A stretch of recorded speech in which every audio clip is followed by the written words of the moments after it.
Somebody asked me once, how does it feel to be successful?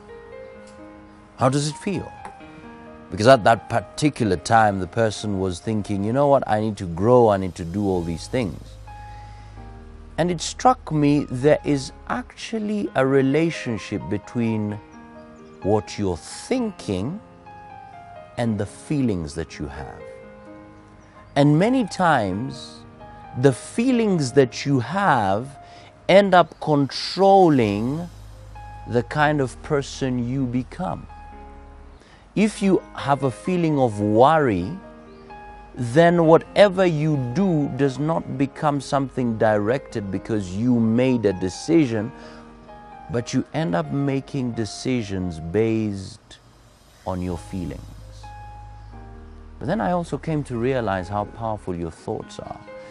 If you were to go back to the past and think of an exciting moment in your life, I can assure you, you will just feel a tinge of happiness. Happiness just covering the whole of you.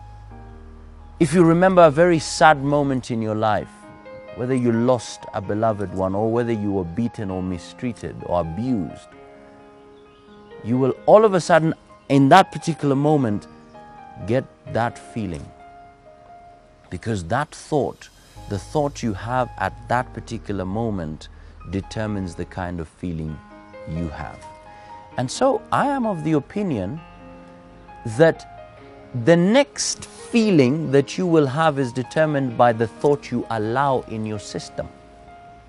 So in other words, you can actually change or control the way you feel by the kind of pictures you have of yourself. You know, if you anticipate that a meeting is going to be full of animosity, guess what?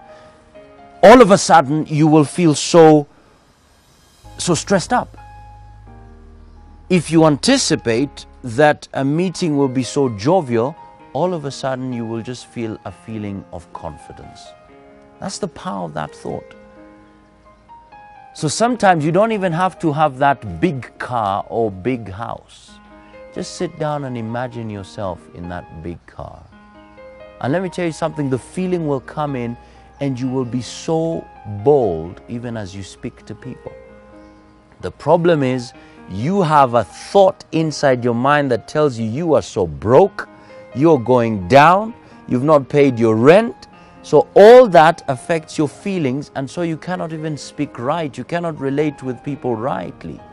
Now, I'm not saying you're faking it until you make it, but I really want you to protect your feelings, because your feelings really will at the same time determine your self-esteem.